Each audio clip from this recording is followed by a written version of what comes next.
कि संविधान सभा ने बनाया और भारत और यहां निवास करने वाले लोगों के लिए बनाया।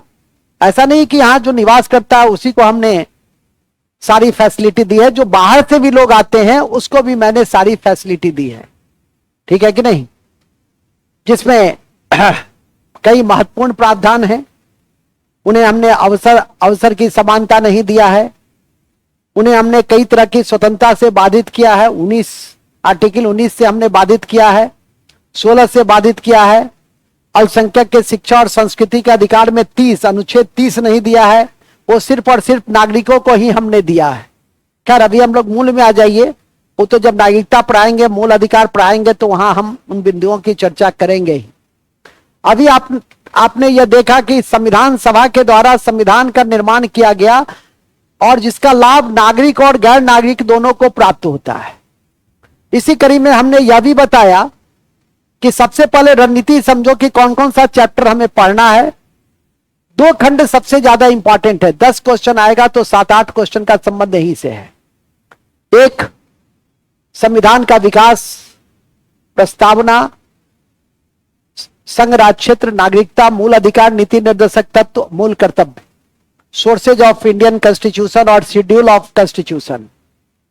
ये सबसे इंपॉर्टेंट आर्टिकल ऑफ कॉन्स्टिट्यूशन और important constitutional amendment of constitution.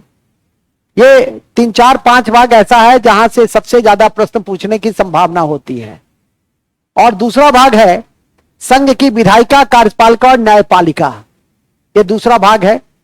और तब आता है पंचायती राज, और इस बार चुनाव आयोग से संबंधित प्रश्न पूछा जा सकता है क्योंकि 18वां लोकसभा का चुनाव संपन्न हुआ, तो स्वाभाविक है कि चुनाव आयोग के विषय में भी आपके पास अच्छी जानकारी रहनी चाहिए और एक एक करके सभी कक्षा का समापन किया जाएगा। इसी क्रम में हम लोग जिस बिंदु को देख रहे थे वह बिंदु था कि संविधान के विकास को देख रहे थे।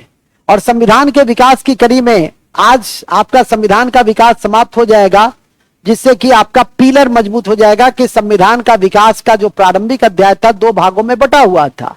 एक भाग था कि 1773 से 1853 तक, जिसमें regulating act, Pitt's India act, charter act 1793, 1813 का चार्टर एक्ट, 1833 का चार्टर एक्ट, 1853 का चार्टर एक्ट को आपने पढ़ा। और दूसरा भाग है 1858 से लेकर 1947 तक का जो संविधान का विकास का मुख्य प्रावधान है, उसको आप लोगों को याद करके रखना है। तो स्टार्ट हम करेंगे संविधान का विकास का भाग 2। और भाग 2 कौन है? वह है 1858 से 1947 तक संविधान का विकास। तो लिखिएगा, संविधान का विकास का भाग 2, संविधान के विकास का भाग 2 लिखिए। भाग 2 लिखेंगे 1858 से लेकर, पी लो तुम, मार दो, अरे ए, ठीक है, यहां आ जाओ तुम, कोई आएगा तो दे देना उसको प्रवेश। ठीक है, क्या लिखे? लड़की है, देख लो ठीक से। देख रहा है तो देख ही रहा है, इतना स्मार्ट आदमी को नहीं देख रहा है, देख रहा है बैठी कि नहीं बैठी। बैठा दो, बैठा दिए। गजब, जब तक कोई चली नहीं जाएगी नीचे देखता रहेगा। जा तो हो, फिर कब आ तो हो, हद है। हाँ, कहां थे हम लोग?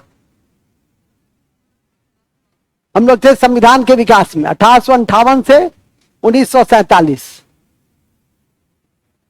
1858 से 1947। ठीक है, तो सबसे पहले हम लोग पढ़ेंगे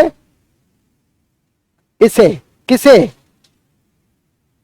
हम लोग पढ़ेंगे भारत शासन अधिनियम। भारत शासन अधिनियम क्या? 1858। देखो, इसमें 2-3 बातें काफी महत्वपूर्ण है। सबसे पहला तो यही है कि भारत सरकार अधिनियम सबसे पहले कब आया? 1858 में आया।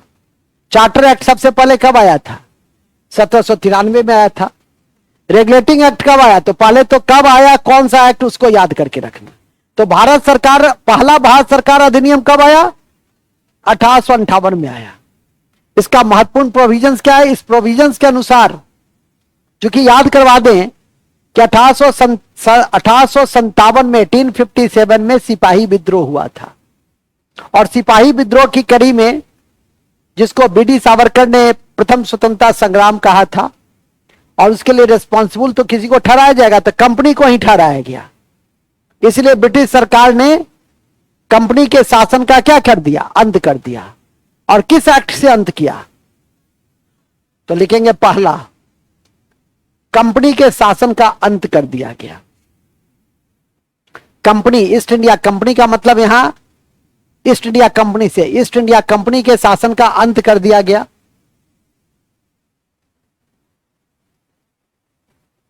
अंत कर दिया गया, ठीक है। दूसरा, सारी सत्ता ब्रिटिश क्राउन में चली गई, तो गवर्नर जनरल का नाम भी चेंज कर दिया।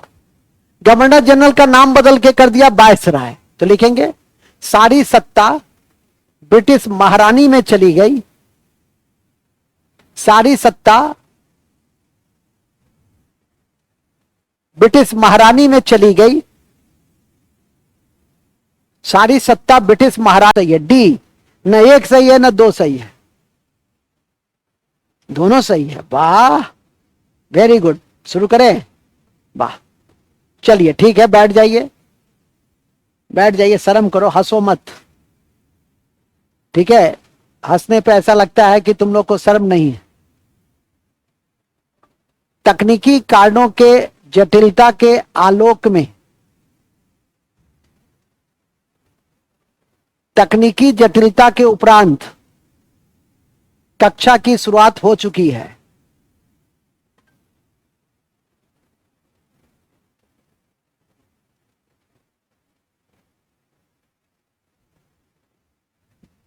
हाँ जी, कहां थे हम लोग? बड़े अच्छे जगह पे थे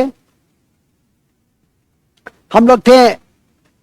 अरे जो ऑनलाइन में, वो कभी नहीं घबराइए, एक शब्द हम आगे नहीं लिखाते, ठीक है कि नहीं। यदि किसी कारण से तकनीकी प्रावधान उत्पन्न हो जाए तो क्या जाता है? मैसेज चला जाएगा कि तकनीकी कारणों से आज की कक्षा स्थगित।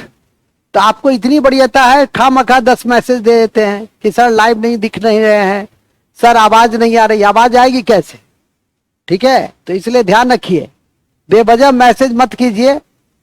हमें पता चल जाता है कि तकनीकी कारणों से आप तक बात नहीं पहुंच रही है, इसलिए वेट कीजिए थोड़ा सा, मैसेज वैसेज मत दिया कीजिए। हाँ, कहाँ थे हम लोग? हम लोग थे संविधान के विकास में 1858 के भारत सरकार अधिनियम में थे, ठीक है। हम लोग कहां पे थे? 1858 के भारत सरकार अधिनियम में थे। पहली बात हो चुकी थी कि कंपनी के शासन का अंत हो गया। दूसरी बात मैं कर रहा था कि कंपनी के शासन के अंत क्या, सारी सत्ता किसमें चली गई थी? सारी सत्ता ब्रिटिश क्राउन महारानी में चली गई थी। इसीलिए अब लिखो, क्राउन में चली, सारी सत्ता ब्रिटिश महारानी में चली गई थी, ये लिख लिए थे ना। इसीलिए गवर्नर जनरल की जगह, इसीलिए कर दो जी एडमिट ऑल, इसलिए गवर्नर जनरल की जगह वायसराय के पद का, इसीलिए गवर्नर जनरल की जगह वायसराय के पद का, गवर्नर जनरल की जगह वायसराय के पद का सृजन किया गया, सृजन किया गया। और याद रखिएगा, भारत के अंतिम गवर्नर जनरल और पहले वायसराय लॉर्ड कैनिंग थे। भारत के अंतिम गवर्नर जनरल और पहले वायसराय, भारत के अंतिम गवर्नर जनरल और पहले वायसराय कौन थे? इतनी बात चर्चा में करते हैं और आराम से बताते हैं, फिर भी एक बात नहीं बोल पाते हैं, ठीक है कि नहीं। और बड़ी बड़ी डिग्री लेके आए हुए हैं, जो क्षोभ का विषय है। लिखिएगा note, Lord Canning, Lord Canning, Lord Canning अंतिम गवर्नर जनरल, अंतिम गवर्नर जनरल और पहले वायसराय थे।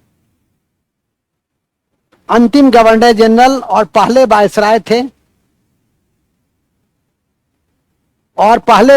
थे, अंतिम गवर्नर जनरल, एडमिट कर दो जी, अंतिम गवर्नर जनरल और पहले वायसराय थे कौन? और तीसरा जो बोर्ड ऑफ डायरेक्टर बना था रेगुलेटिंग एक्ट के समय, वो बोर्ड ऑफ कंट्रोल बना था पीट्स इंडिया एक्ट के समय।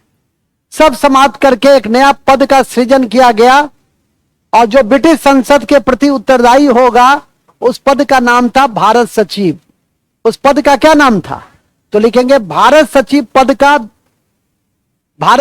पद स्थापित किए गए। भारत सचिव पद स्थापित किए गए। जो ब्रिटिश संसद का सदस्य होता था, जो ब्रिटिश संसद का सदस्य होता था, जो ब्रिटिश संसद का सदस्य होता था, जो ब्रिटिश संसद का सदस्य होता था और भारतीय मामलों में वो ब्रिटिश संसद के प्रति जिम्मेवार था और भारतीय मामलों में वह ब्रिटिश संसद के प्रति जिम्मेवार था। भारतीय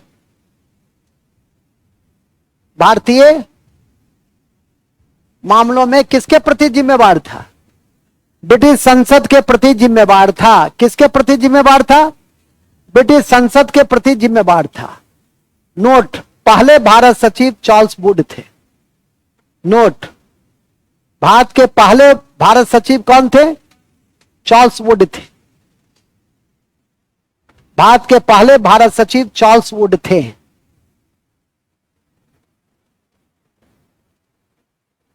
चार्ल्स वुड थे।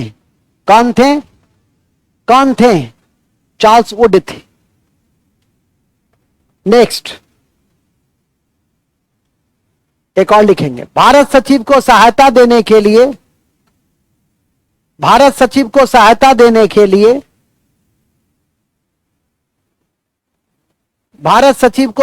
देने के लिए 15 सदस्यीय एक परिषद होता था। 15 सदस्यीय एक परिषद होता था। 15 सदस्यीय एक परिषद होता था जिसे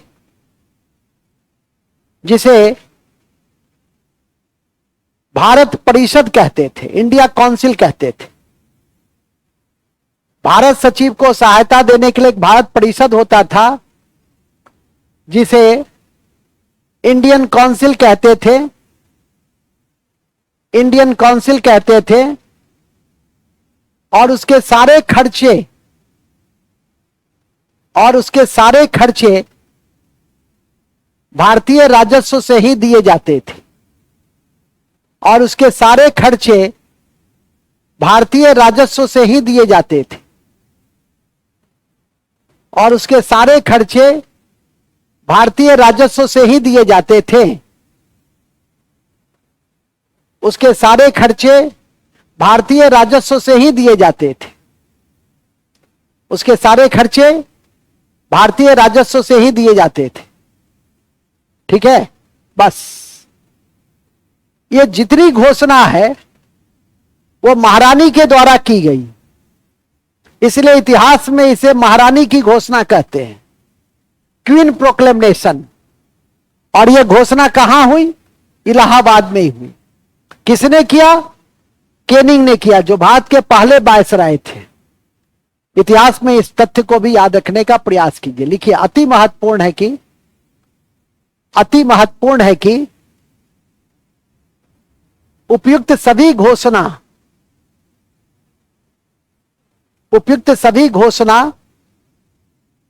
को उपयुक्त माने ऊपर में जितनी बातें कही गई, उपयुक्त सभी घोषणा को महारानी की घोषणा कहते हैं। उपयुक्त सभी घोषणा को महारानी की घोषणा कहते हैं। उपयुक्त सभी घोषणा को महारानी की घोषणा कहते हैं, जिसे इलाहाबाद में लॉर्ड कैनिंग ने जिसे इलाहाबाद में लॉर्ड कैनिंग ने जिसे इलाहाबाद में लॉर्ड कैनिंग ने जिसे इलाहाबाद में लॉर्ड कैनिंग ने पढ़ा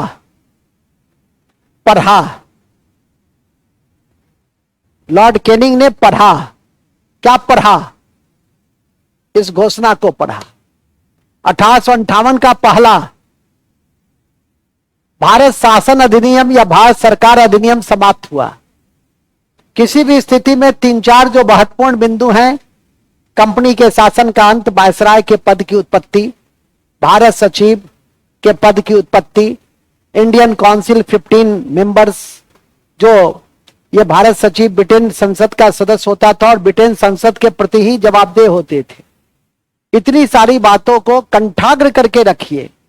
तो आपके लिए मैं रोज कहता भी हूं, ठीक है कि नहीं, कि जो पढ़िए उसी दिन जाकर के आप उसे याद करने का प्रयास कीजिए और फिर चैप्टर वाइज जो क्वेश्चन बैंक है, विशेषकर पूछा हुआ क्वेश्चन बैंक है, उसको आप लोग जरूर देख लीजिए। ठीक है कि नहीं। बहुत सारे पब्लिकेशन से जाकर के अपने भी सर्च कर सकते हैं किसमें सबसे अच्छा है और उसको आप ले करके निश्चित रूप से उस पर काम कीजिए। फिर पीछे पूछे हुए जो प्रश्न है उसको बना लीजिए। तब देखिए कि आप 90% प्राप्त करने की स्थिति में कैसे 80 से 90% कैसे नहीं पहुंचते हैं। इंटीग्रेटेड रूप से काम कीजिएगा तब ना, सिर्फ पढ़ लीजिएगा घर पे जाके रख दीजिएगा, आप पूछेंगे तो हंसते रहिएगा तो कैसे काम चलेगा। ठीक है कि नहीं। समझ ही रहे हैं कि पढ़ाई एक साधना, पढ़ना और पढ़ाना एक साधना है। ठीक है। अब मैं 2 ही 3 दिन कक्षा लेता हूं सामान्यतया, लेकिन पहले से ज्यादा कक्षा लेता हूं। पहले तो मैं एक ही कक्षा लेता था, यदि अभी भी नियमित हो जाए तो एक ही कक्षा लूंगा, 2 घंटे की 2.5 घंटे की। अभी मैं कितना कक्षा लेता हूं, यदि 3 दिन हो जाता है तो 9 कक्षा लेता हूं। उस 3 दिन को पचाओ ना पहले, वो 3 दिन पचेगा, 2 दिन पचेगा तब ना तुम। नहीं तो आशा है समझ रहे होगे। मूल बिंदु पे आ जाइए। फिलहाल जो सबसे महत्वपूर्ण बिंदु है वो कौन सा है? वो है भारत शासन अधिनियम 1858। फिर लिखिए आगे। दूसरा है इंडियन काउंसिल एक्ट 1861, भारत परिषद अधिनियम 1861।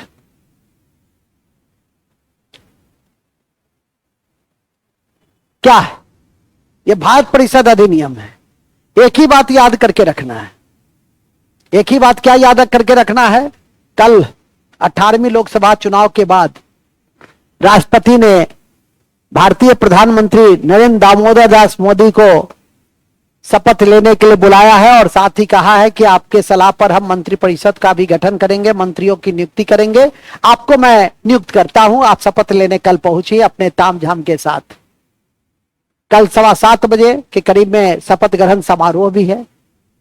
राष्ट्रपति प्रधानमंत्री को पद और गोपनीयता की शपथ दिलाएंगे। राष्ट्रपति जो शपथ लेते हैं वो संविधान की रक्षा का लेते हैं। प्रधानमंत्री जो शपथ लेते हैं वो पद और गोपनीयता के लेते हैं। इसलिए कई बार जब प्रतिपक्ष हल्ला करता रहता है राष्ट्रीय सुरक्षा के बिंदु पर, तो प्रधानमंत्री कहते हैं कि जिम्मेवार विपक्ष बनिए। हर बातें कही नहीं जाती है, कई बार पद की गोपनीयता होती है और ये सार्वजनिक मंच पर मैं व्यक्त नहीं कर सकता हूं। ठीक है कि नहीं। लेकिन गैर जिम्मेवार विपक्ष जवाब मांगता रहता है। ठीक है कि नहीं। तो उसको जिम्मेदारी का एहसास कराया जाता है कि हमने शपथ किस चीज का लिया है, पद और गोपनीयता का लिया है। जैसे कोई आपराधिक मामला चल रहा होता है, अब पत्रकार पूछेगा अगला स्टेप क्या होगा उस अपराधी को पकड़ने का, तो पुलिस अधिकारी कह देगा, ठीक है कि नहीं, कि अब मैं जा रहा हूं उसको छापा मारने पकड़ने, तब तो हो गया। ठीक है कि नहीं। वो यही कहेगा कि कदम उठाने आवश्यक कदम उठाए जा रहे हैं और उसकी सूचना आपको जब सफलता मिलेगी तो उसकी सूचना आप लोग को स्वयं प्रेस कॉन्फ्रेंस में दे दी जाएगी, क्योंकि आप लोकतंत्र के चौथे स्तंभ हैं। आपको इसकी जिम्मेदारी होनी चाहिए और हमें अपनी जिम्मेदारी का एहसास है और हम समय रहते आपको आप तक आपकी सूचना को हम पहुंचा देंगे। मूल बिंदु पे आ जाइए, क्योंकि सूचना का अधिकार और प्रेस की स्वतंत्रता अनुच्छेद 19 सबसेक्शन 1 सबसेक्शन ए में है। आपसे पूछा भी जाता है कि विचार और व्यक्ति की स्वतंत्रता कैसी स्वतंत्रता है, तो मूल अधिकार भी है, संवैधानिक अधिकार भी है, ठीक है कि नहीं। तो आपका जैसे पूछा जाता है मतदान का अधिकार कैसा अधिकार है, संवैधानिक अधिकार भी है, ठीक है कि नहीं। तो संविधान ने दिया है, संविधान ने राजनीतिक अधिकार भी है और संवैधानिक अधिकार भी है। कई बार इस तरह के क्वेश्चंस में देख लीजिए इनमें से एक से अधिक है कि नहीं है, जैसे मूल अधिकार भी है और संवैधानिक अधिकार भी है। मूल अधिकार क्यों है भाई, मूल अधिकार में वर्णित है। संवैधानिक अधिकार क्यों भाई, संविधान के अनुच्छेद में वर्णित है। नहीं, जैसे संवैधानिक उपचार जो अनुच्छेद 32 में है, और उस वो क्या है, एक मूल अधिकार भी है और संवैधानिक अधिकार भी है। तो इस तरह से इन बिंदुओं को ध्यान में करके रखना चाहिए। वो तो क्वेश्चन बनाइएगा, समझाएंगे, परीक्षा देते रहिए, तब जाकर वो सब क्लियर होती है। इसी कड़ी में मैंने आपको बताया कि यह संविभागीय प्रणाली यही है। संविभागीय प्रणाली क्या है, तो मंत्रिमंडल प्रणाली की शुरुआत, किसको कौन सा मंत्रालय दिया जाएगा, ठीक है कि नहीं। और बिहार का जो मंत्रालय जिसको मिलेगा वो भी आपकी परीक्षा के दृष्टि से महत्वपूर्ण होगा कि नवीन लोकसभा में बिहार से कितने मंत्री हैं, ये बीपीएससी पहले पूछ चुका है उस समय के हिसाब से, ठीक है कि नहीं। आज के हिसाब से अभी तो कहना कठिन है, 8 होगा कि 10 होगा कि 11 होगा कि 12 होगा, नहीं कि 30 में 30 होगा, ठीक है। संभावना है कि 10 के आसपास होगा। 4 जनता दल यूनाइटेड से, 4 भारतीय जनता पार्टी से, 1 हम से और 1 तुम से। तुम मतलब रामविलास पासवान जी की लोक जनशक्ति पार्टी, वहां से भी चुने जाने की संभावना है।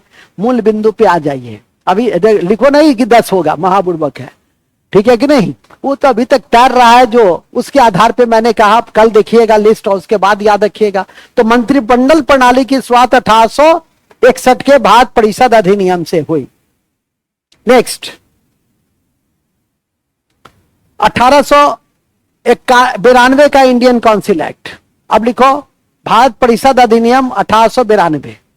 एक ही बात उसमें था, इसमें भी एक ही 2 बातें हैं। भारत परिषद अधिनियम 1892, कुछ नहीं है, 2 बातें हैं। पहली बार निर्वाचन पद्धति की शुरुआत हुई, तो लिखिए पहली बार निर्वाचन पद्धति की शुरुआत हुई। पहली बार निर्वाचन पद्धति की शुरुआत हुई।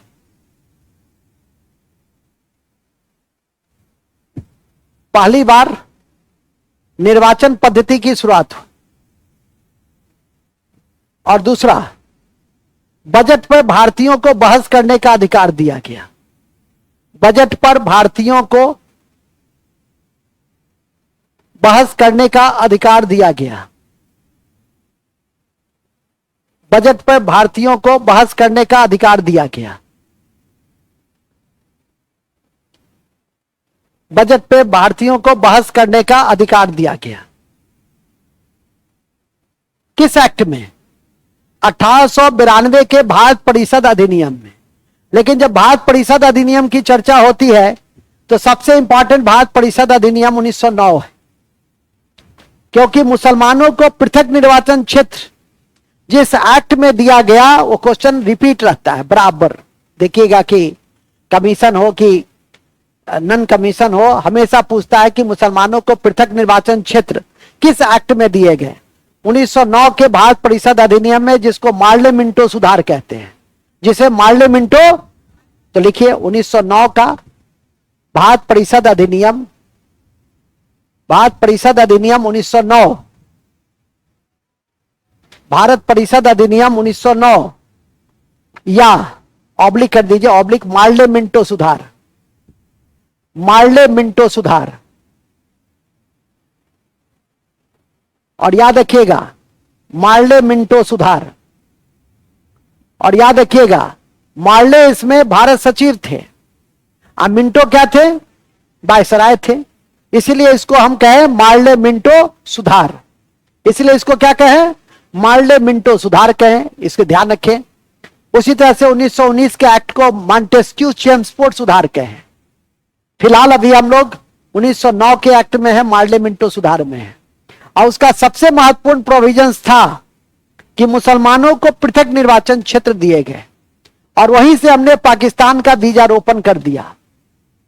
पाकिस्तान का यदि बीजारोपण जिस एक्ट के माध्यम से हुआ, वो कौन सा एक्ट था? 1909 का एक्ट था। क्योंकि आरक्षण अच्छी चीज होती है, पृथक निर्वाचन क्षेत्र से अलगाववादी भावना का विकास होता है। यदि मैं यहां यह कहूं कि यहां पर हम पृथक निर्वाचन क्षेत्र लागू करते हैं, तो महिलाओं को हम अलग जगह बैठाएंगे, महिला को खड़ा करेंगे, महिला ही वोटिंग करेगी, तो इसको कहेंगे पृथक निर्वाचन क्षेत्र। और यदि हम कहेंगे महिला को आरक्षण दिए, तो महिला खड़ा होगी, लेकिन सिर्फ महिला वोट नहीं देगा, महिला के साथ साथ पुरुष भी वोट देगा। तो हम लोग क्या क्या है? आरक्षण है। अनुसूचित जाति का आरक्षण, जनजाति का आरक्षण, अब तो लोकसभा विधानसभा में आपका महिलाओं का भी आरक्षण हो रहा। अभी तक तो पंचायती राज में महिलाओं को आरक्षण था, अब कुछ दिनों में लोकसभा और विधानसभा में भी महिला का आरक्षण आप देखेंगे। नारी बंधन शक्ति अधिनियम भी आया है, इसको भी याद रखने का प्रयास करें। फिलहाल तो अभी हम हैं 1909 के एक्ट में। 1909 के एक्ट में क्या हुआ? मुसलमानों को पृथक निर्वाचन क्षेत्र दिया गया। तो लिखेंगे मुसलमानों को पृथक निर्वाचन क्षेत्र दिए गए, मुसलमानों को पृथक निर्वाचन क्षेत्र दिया गया। मुसलमानों को पृथक निर्वाचन क्षेत्र दिया गया। किसे दिया गया? मुसलमानों को। किसे दिया गया? मुसलमानों को पृथक निर्वाचन क्षेत्र दिया गया। बस नोट में लिख देंगे, एसपी सिन्हा वायसराय के कार्यकारिणी परिषद के, नोट में, यह इंपॉर्टेंट है, बिहार के ही थे। एसपी सिन्हा वायसराय के कार्यकारिणी परिषद के, वायसराय के कार्यकारिणी परिषद के पहले भारतीय सदस्य चुने गए। पहले भारतीय सदस्य चुने गए SP Sinha. SP Sinha, SP Sinha viceroy के कार्यकारिणी परिषद के पहले भारतीय सदस्य चुने गए। कौन सिन्हा? बिहार की परीक्षा में पूछा भी हुआ है, भविष्य में पूछा भी जा सकता है। चलिए इसके बाद आ जाइए नेक्स्ट अधिनियम। दो अधिनियम अब सबसे महत्वपूर्ण है, भारत शासन अधिनियम 1919 और भारत शासन अधिनियम 1935। दोनों में दो दो तीन तीन बातें हैं, उसको ध्यान करके याद कर लेना है। तो लिखिएगा भारत शासन अधिनियम 1919, भारत शासन अधिनियम 1919।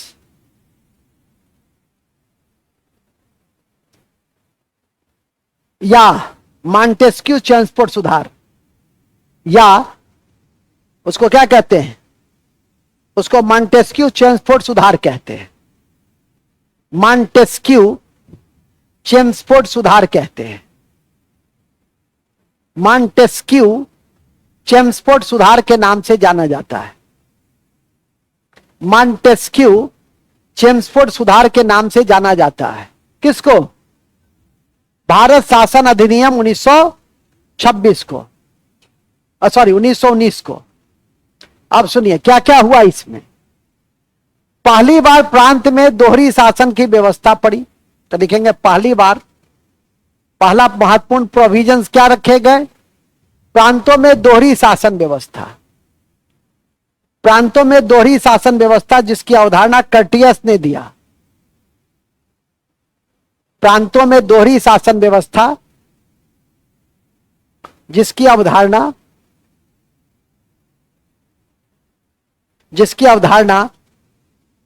कर्टियस ने दिया। जिसकी अवधारणा कर्टियस ने दिया।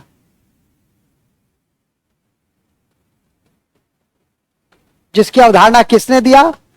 कर्टियस ने दिया। पॉइंट नंबर 2, एक पद होता है जिसको हम लोग फाइनेंशियल गार्जियन ऑफ कॉन्स्टिट्यूशन कहते हैं। और याद रखिएगा कि संसद में जो भी खर्च होते हैं, जो भी खर्च किए जाते हैं, उसके व्यय का नियंत्रण संसद ही करता है। और यह संसदीय व्यवस्था का एक महत्वपूर्ण पद है जिसका नाम है सीएजी, जो फाइनेंशियल रेगुलेशन को लागू भी करता है, इसलिए इसको फाइनेंशियल गार्जियन कहते हैं। एक समय इस पद पर गिरीश चंद्र मुर्मू थे, अभी उड़ीसा के नए मुख्यमंत्री भी बन रहे हैं। ऐसे बिंदु पर भी नजर रखना है। खैर, मूल बिंदु पे आइए। तो कंट्रोलर एंड ऑडिट जनरल का पद किस एक्ट में सृजित हुए? तो लिखेंगे संविधान का द्वितीय अभिभावक सीएजी, संविधान का द्वितीय अभिभावक सीएजी, सीएजी, संविधान के द्वितीय अभिभावक सीएजी, सीएजी के पद का सृजन इसी एक्ट में हुआ। पद का सृजन इसी एक्ट में हुआ। किस एक्ट में हुआ? 1919 के एक्ट में हुआ, जो आज तक है। और इसकी व्याख्या अनुच्छेद 148 से 151 के बीच है। और अभी मैंने एक महत्वपूर्ण बिंदु बताया कि संसद के व्यय का नियंत्रण कौन करता है? संसद करता है। कौन करता है? संसद। और संसद की कई कमेटी इंपॉर्टेंट है, जो फाइनेंस कमेटी कही जाती है। 3 फाइनेंस कमेटी है, भविष्य में पढ़िएगा। एक है पब्लिक अकाउंट कमेटी, लोक लेखा समिति, दूसरा है अनुमान समिति, और तीसरा है सार्वजनिक उपक्रम समिति। उसमें सबसे ज्यादा सदस्य होते हैं अनुमान समिति में 30, और 30 के 30 लोकसभा के होते हैं। और सार्वजनिक निर्माण समिति और एवं लोक लेखा समिति में 15 लोकसभा के और 7 राज्यसभा के होते हैं। भविष्य में पढ़िएगा। अभी तो हम संविधान का विकास ही पढ़ा रहे हैं। अभी तो हम शुरुआत भी संविधान का ठीक से नहीं किए हैं। इसी क्रम में बहुत सारी बातें बताएं जिसको पचाने का प्रयास कीजिए। इसी कड़ी में नेक्स्ट है, और वो है हाई कमिश्नर के पद का सृजन। तो लिखेंगे पहली बार हाई कमिश्नर के पद का सृजन किया गया। हाई कमिश्नर के पद का सृजन किया गया। और पृथक निर्वाचन क्षेत्र को विस्तार दिया गया। और पृथक निर्वाचन क्षेत्र को विस्तार दिया गया। और पृथक निर्वाचन क्षेत्र का विस्तार दिया गया। विस्तार मतलब एक्सटेंशन। हिंदी में क्या कहेंगे? हिंदी में क्या कहेंगे? विस्तार। हिंदी में विस्तार, अंग्रेजी में एक्सटेंशन। याद रखिए कि हिंदी संघ की राजकीय भाषा है। हिंदी संघ की राजकीय भाषा है। यह भी संविधान है कि संघ की राजकीय भाषा कौन सी है, किस अनुच्छेद में हिंदी का उल्लेख है कि संघ की राजकीय भाषा के रूप में संघ का हिंदी रहेगा। किस अनुच्छेद में है? तुम बताओ जी। 343, अनुच्छेद 300, अनुच्छेद 300। याद रखना, अभी लिखना नहीं है लेकिन याद रखना कि संघ की राजकीय भाषा हिंदी किस अनुच्छेद में है? अनुच्छेद 300। 300 पूरा बात बोलिए, नहीं तो 43 आपके पास रह जाएगा। आपसे पूछेगा संघ की राजकीय भाषा के रूप में किस अनुच्छेद में, तो लिखिएगा 43, क्योंकि 43 चिल्लाते थे। तो पहले आप न बोलिए कितना कितना। आशा है समझ रहे होंगे। डीलर साहब समझ रहे हैं ना, जगह में है ना। चलिए नेक्स्ट आगे लिखिएगा। तो पृथक निर्वाचन क्षेत्र का विस्तार हुआ, एक्सटेंशन हुआ। और इस पृथक निर्वाचन क्षेत्र के एक्सटेंशन में क्या हुआ कि सिर्फ मुसलमान नहीं बल्कि सिख, एंग्लो इंडियन, भारतीय ईसाई, इन सबको भी पृथक निर्वाचन क्षेत्र दिए गए। ब्रैकेट में लिख लो सिख, ब्रैकेट में लिख लो, जहां पृथक निर्वाचन क्षेत्र का विस्तार दिए हैं ना, ब्रैकेट में लिखिए सिख, भारतीय ईसाई और एंग्लो इंडियन। भारतीय ईसाई इसका मतलब समझे, ये नहीं कि यार सर एंग्लो इंडियन और भारतीय ईसाई तो एक ही है, नहीं। भारतीय ईसाई माने जो कन्वर्टेड है, और एंग्लो इंडियन जिसकी उत्पत्ति अंग्रेज से हुई है, ठीक है कि नहीं। तो जिसकी उत्पत्ति अंग्रेज से हुई है, जिस इंडियन का, उसका जो बच्चा है वो एंग्लो इंडियन है। अब भारतीय ईसाई है कि कोई भी भारतीय ईसाई हो सकता है, जो अपने धर्म को परिवर्तन कर लिया वो इंडियन क्रिश्चियन हो गया, ठीक है कि नहीं। तो ध्यान रखिए कि पृथक निर्वाचन क्षेत्र का विस्तार हुआ। इसी क्रम में एक बात याद रखेंगे, कमेटी बड़ी इंपॉर्टेंट है, और उस कमेटी का नाम है मूडीमन कमेटी। कमीशन कमेटी है वो, मैंने कमीशन में बराबर पूछा जाता है। 1919 के एक्ट की समीक्षा के लिए 1923 में एक कमेटी आया था जिसका नाम था मूडीमन कमेटी, और 1919 के एक्ट में यह भी प्रावधान था कि 10 साल पे इसकी समीक्षा की जाएगी। लेकिन ब्रिटेन की बदलती हुई राजनीतिक परिस्थिति के आलोक में 10 वर्ष से पहले ही साइमन कमीशन की घोषणा 1927 में हो गई, और 3 फरवरी 1928 को साइमन कमीशन भारत पहुंच गया, जिसको हम इंडियन स्टैट्यूटरी कमीशन कहें, भारतीय सांविधिक आयोग कहें, और इसे व्हाइटमैन कमीशन के नाम से भी जाने, क्योंकि 7 का 7 सदस्य अंग्रेज था। फैसला भारतीयों का करना था, लेकिन सारे के सारे सदस्य कौन थे? अंग्रेज, गोरे रंग के थे, इसलिए व्हाइटमैन कमीशन कहा गया। इसी साइमन कमीशन का उद्देश्य था 1919 के एक्ट की समीक्षा करना, और इस साइमन कमीशन ने अपनी रिपोर्ट 1930 में दी, और इस अपनी रिपोर्ट 1930 में देने के बाद 3 राउंड टेबल कॉन्फ्रेंस हुआ, 1, 2, 3, और इस तीनों का कंपाइल्ड रूप था 1935 का एक्ट, जिसे हम भारत शासन अधिनियम कहें। तो याद रखिएगा, फिलहाल तो अभी आपको यह याद रखना है कि मूडीमन कमेटी का संबंध किससे है? 1919 के एक्ट से है। तो लिखिए नोट, मूडीमन कमेटी का संबंध, मूडीमन कमेटी का संबंध, मूडीमैन कमेटी, मूडीमैन कमेटी, मूडीमैन कमेटी का संबंध 1919 के एक्ट की समीक्षा से। मूडीमन कमेटी 1923 ब्रैकेट में लिख लीजिएगा। मूडीमैन कमेटी का संबंध 1919 के एक्ट की समीक्षा से कब आया था? कब आया था? कब आया था? 1923 में, ठीक है। चलिए अब भविष्य में पढ़ लीजिएगा, इतिहास में पढ़ाएंगे, अभी इतिहास चल भी रहा आधुनिक भारत, तो इन सब बातों की जिक्र होगी ही। Simon commission, round table conference, एक पृष्ठभूमि भी दे दिए हैं, परिवेश भी दे दिए हैं, याद रखने का प्रयास कीजिए। आगे चलिए, 1919 के एक्ट के बाद आता है 1935 का भारत शासन अधिनियम। तो लिखो भारत शासन अधिनियम 1935, भारत शासन अधिनियम 1935।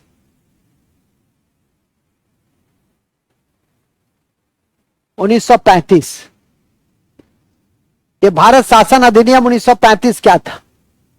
भारत शासन अधिनियम अभी बताए थे कि भारत शासन अधिनियम साइमन कमीशन ने जो रिपोर्ट दी, और उस रिपोर्ट के आलोक में जो राउंड टेबल कॉन्फ्रेंस लंदन में हुआ, कांग्रेस ने गांधी के नेतृत्व में दूसरे राउंड टेबल कॉन्फ्रेंस में हिस्सा लिया, और इसी कड़ी में ये तीनों का जो समग्र रूप था रिपोर्ट का, वो था भारत शासन अधिनियम 1935, जो भारतीय संविधान का सबसे बड़ा स्रोत है। भारतीय संविधान का 2/3 हिस्सा भारत शासन अधिनियम 1935 से लिया गया है। तो लिखिए पहला, भारत शासन अधिनियम में लिखो पहला, यह संविधान का सबसे बड़ा स्रोत है, यह संविधान का सबसे बड़ा स्रोत है। ब्रैकेट में लिख दो 2/3 हिस्सा, यह संविधान का सबसे बड़ा स्रोत है।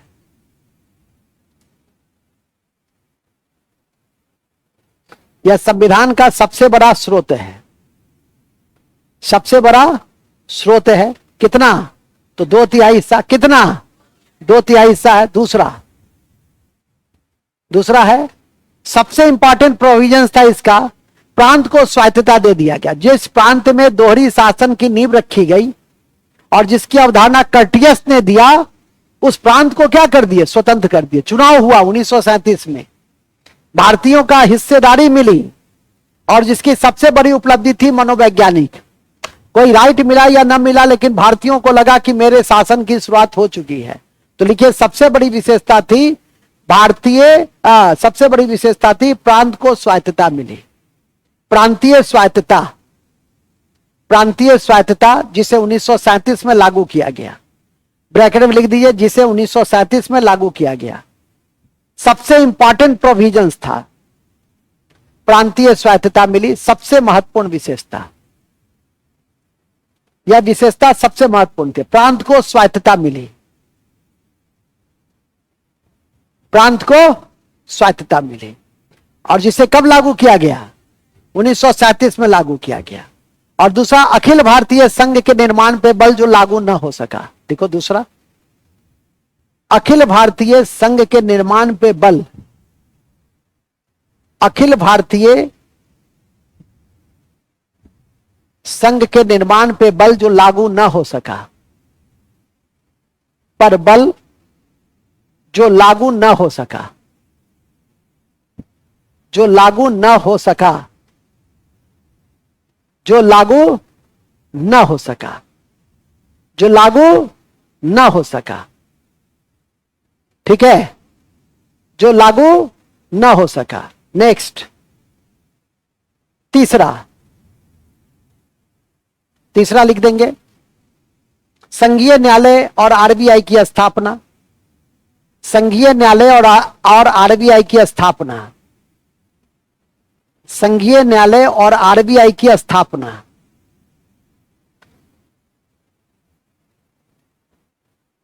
आरबीआई की स्थापना। याद रखिए, भविष्य में जब इकोनॉमिक्स की चर्चा होगी तो आरबीआई की चर्चा होगी, ठीक है कि नहीं।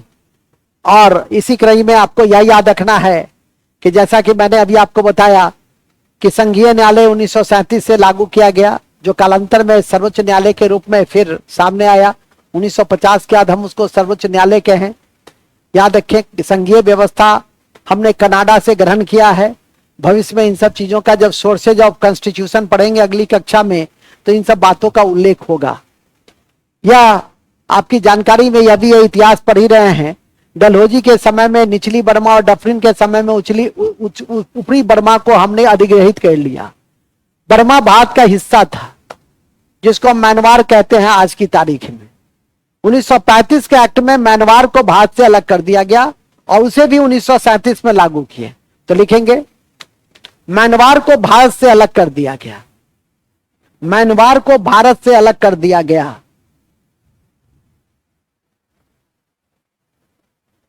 म्यांमार को भारत से अलग कर दिया गया, म्यांमार को भारत से अलग कर दिया गया, म्यांमार को भारत से अलग कर दिया गया। ब्रैकेट में लिख दो 1937 से लागू, 1937 से लागू। कब से लागू? 1937 से लागू, ठीक है। डलहौजी और केनिंग के समय, डलहौजी और डफरिन के समय में क्रमशः निचली और ऊपरी बर्मा का अधिग्रहण हुआ था, याद रखिए, ठीक है। हर बातें लिखी नहीं जा सकती है एक कक्षा में, कुछ बातें ध्यान में रखिए। वीडियो भी चला ही जाता है, उसको भी समय रहते एक दो बार देख लीजिए। कई चीज सुनते सुनते भी याद हो जाती है, ठीक है। नहीं देखिएगा तो अपने समझिएगा, ठीक है। हमारा जो काम है वो तो हम कर ही देते हैं। इन्हीं बिंदुओं के साथ हमारा भारत शासन अधिनियम क्या हो गया? समाप्त हो गया। भारत शासन अधिनियम के बाद आता है कैबिनेट मिशन योजना 1946। तो लिखिएगा कैबिनेट मिशन योजना 1946, 1946 लास्ट है। कैबिनेट मिशन योजना 1946, कैबिनेट मिशन योजना 1946, कैबिनेट मिशन योजना 1946 कब आया था? इस तारीख को याद रखिएगा, 24 मार्च 1946। इस तारीख को याद रखिए पहले।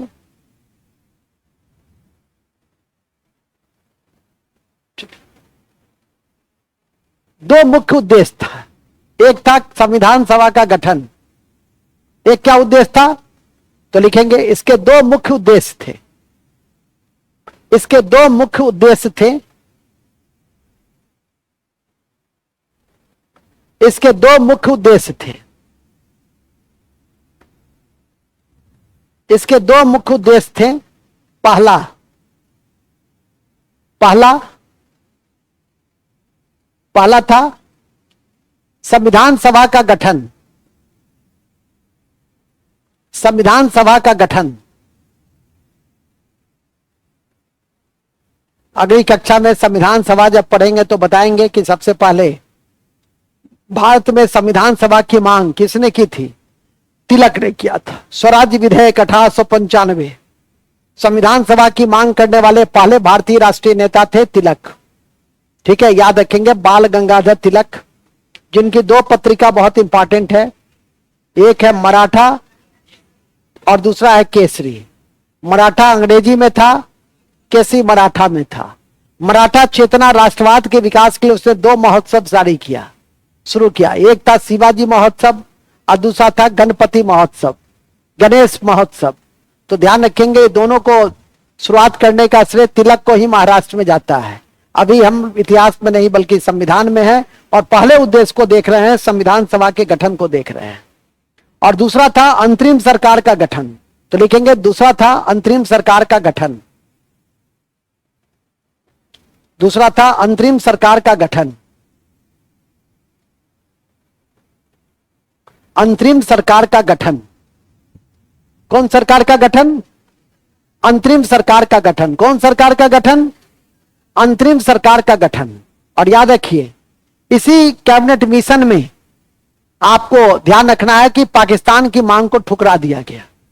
और पाकिस्तान में जो पाकिस्तान के मांग को लेकर जो एक राजनीतिक संगठन था मुस्लिम लीग, और मुस्लिम लीग ने नारा दिया कि लड़के लेंगे पाकिस्तान, लड़के लेंगे पाकिस्तान। 16 अगस्त 1946 को डायरेक्ट एक्शन डे, प्रत्यक्ष कार्यवाही दिवस मनाया गया। इस कक्षा में इतनी ही बातें हैं, भरवली लेखनी में इतिहास भी चल रहा है, उसमें पढ़ेंगे ही। लेकिन ध्यान रखेंगे, तीसरा प्रोविजन था पाकिस्तान की मांग को ठुकरा दिया गया। तो लिखेंगे तीसरा बिंदु, पाकिस्तान की मांग को ठुकरा दिया गया। पाकिस्तान की मांग को ठुकरा दिया गया।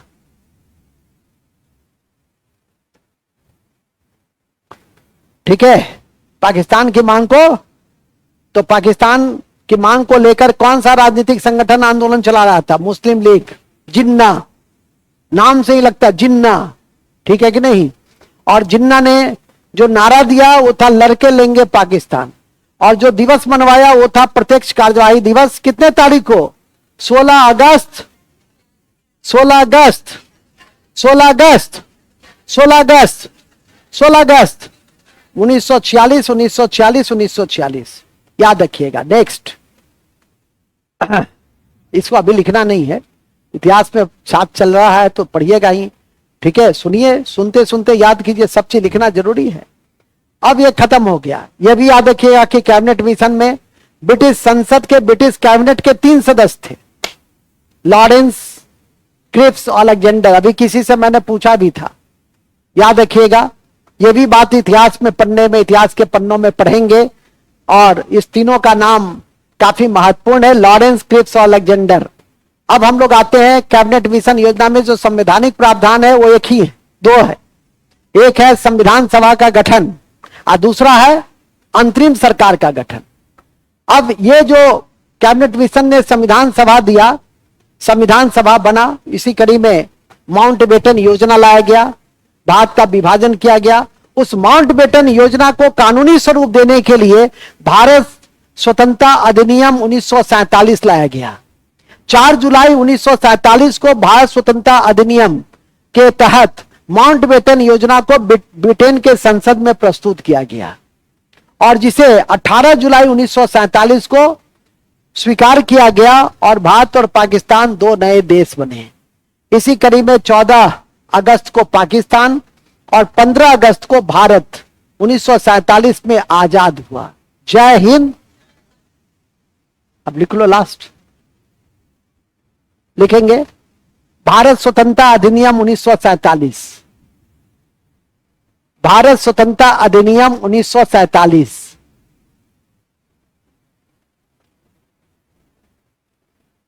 भारत स्वतंत्रता अधिनियम 1947,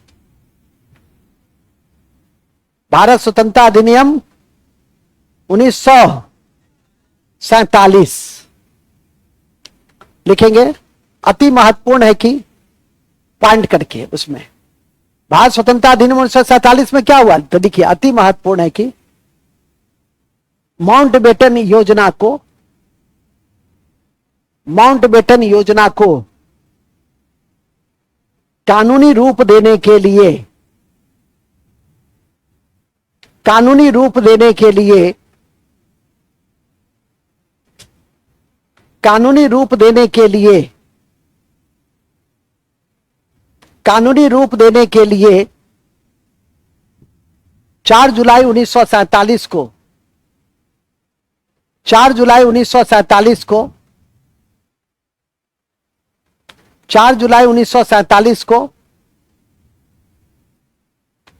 इसे ब्रिटिश संसद में प्रस्तुत किया गया। ब्रिटिश संसद में प्रस्तुत किया गया। ब्रिटिश संसद में प्रस्तुत किया गया। ब्रिटिश संसद में प्रस्तुत किया गया। ब्रिटिश संसद में प्रस्तुत किया गया, जिसे 18 जुलाई जिसे 18 जुलाई जिसे 18 जुलाई जिसे 18 जुलाई 1947 में स्वीकार कर लिया गया, स्वीकृति दी गई। स्वीकृति दी गई 18 जुलाई 1947 में स्वीकृति दी गई। क्या दिया गया? क्या दिया गया? स्वीकृति दिया गया। इन्हीं शब्दों के साथ भारतीय संविधान के विकास की प्रक्रिया समाप्त हो गई। यही तो था भारतीय संविधान का विकास। और आप लोग इसे याद करके कल आएंगे, नहीं तो आधे घंटे खड़ा रख देंगे तो दिमाग हौला हो जाएगा। ठीक है, जितना मैं नरम दिखता हूं उतना नरम मैं हूं नहीं, मैं दिल का बड़ा कठोर आदमी। ठीक है कि नहीं? तो वो जो सोचते होगे हंसो हंसो हंसो हंस लो। ठीक है, आज जो जो हंसा है सबकी तस्वीर मेरे आंखों में समा गई है। और निश्चित रूप से कल हम पूछेंगे, देखो अभी हंसी नहीं रही है, इसको लगता है कि हंसेंगे कहीं सर अपने आंख में समा लिए, तो कल सबसे पहले हम ही से पूछेंगे। ठीक है, तो कल हम 10 आदमी से पूछेंगे। वो 10 सौभाग्यशाली कौन होगा? जब तकनीकी व्यवधान उत्पन्न होगा उस समय पूछताछ करेंगे। हे भगवान, हे भगवान, कोई तकनीकी व्यवधान उत्पन्न न हो। जय हिंद। 8:30 बजे आप लोगों का YouTube लाइव हिस्ट्री का बहुत इंपॉर्टेंट क्वेश्चन है 75, उसे निश्चित रूप से करेंगे। क्योंकि अभी 8 बजने वाला है, मैं उसको 8:45 कर देता हूं। ठीक है कि नहीं? तो 8:45 बजे आप लोग सम्मिलित हो जाएंगे, आगे बढ़ेंगे। इन्हीं शब्दों के साथ good night and take care, all the best. Thank you very much, बहुत बहुत धन्यवाद। Thank you.